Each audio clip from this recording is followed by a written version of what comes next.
Bonjour, ici Lucie d'actualité-dvd.com et aujourd'hui je vais vous parler du DVD La Reine morte, réalisé en 2009 par Pierre Boutron, mettant en vedette Michel Aumont, Gaël Bonnat, Thomas Joannet et plusieurs autres, distribué par Imavision, sorti DVD le 7 février 2012.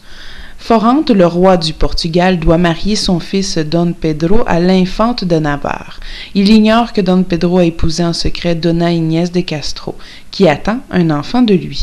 La vibrante Inés parvient à toucher Ferrante par la pureté de ses sentiments et sa désarmante franchise. Le vieux roi devra toutefois se résoudre à sacrifier les deux amants sur l'autel de la raison d'État.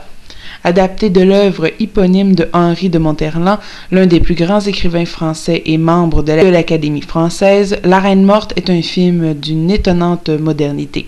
L'auteur s'est saisi d'un épisode tragique de l'histoire du Portugal pour dresser une fable universelle, en distinguant deux types d'êtres, ceux qui ne peuvent pas se passer du pouvoir, comme Ferrante et l'infante de Navarre, et ceux qui ont le pouvoir de s'en passer, comme les amoureux Dom Pedro et Dona Inés.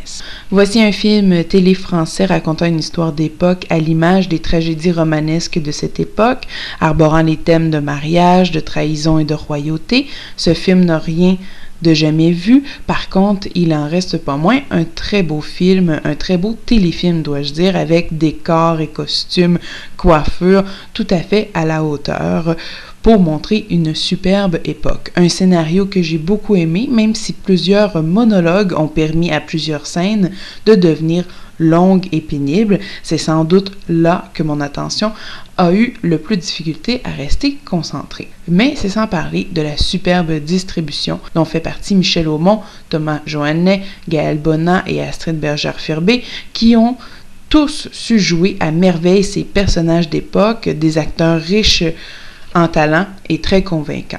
Leur jeu était très théâtral et c'est sans doute pour cette raison que je conseillerais ce film à tous les amateurs de théâtre. Donc, en plus d'être basé sur une œuvre de théâtre, le téléfilm a été tourné de façon très théâtrale, donc avec beaucoup de caméras fixes, mais le jeu des acteurs aussi est également très théâtral, donc on n'est pas habitué pour ceux qui regardent les films, donc c'est pas très moderne, mais c'est quand même une très belle histoire, un très beau film et des acteurs de talent qui nous donnent beaucoup d'émotions.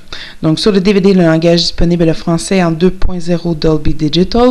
Aucun sous-titre ni d'encodage pour malentendants sont disponibles. Le format de l'image est 1.78 16:9. Le film a une durée d'environ 2 heures. Il n'y a aucun supplément. En conclusion, eh bien, La Reine morte est une histoire basée sur l'œuvre de Henri de Monterland, donc une œuvre théâtrale, comme je le disais un peu plus haut, qui nous raconte une histoire d'amour, de trahison et de royauté qui tourne autour de deux amants dont leur amour est impossible. Donc ce n'est pas une histoire inconnue. Par contre, avec les acteurs qui se trouvent dans le film, on réussit quand même à y donner son identité. Et je dois dire personnellement que je ne connaissais pas cette œuvre, donc La Reine morte, donc c'était une très bonne découverte. Pour ceux qui ont aimé, alors je vous en propose d'autres, donc La Reine et le cardinal de Marc Rivière, La Maison du Bailli fils de Laurent Jaoui et Emma de Gene Wallen, qui sont tous distribués par Imavision. C'était Lucie, je vous remercie et bon visionnement.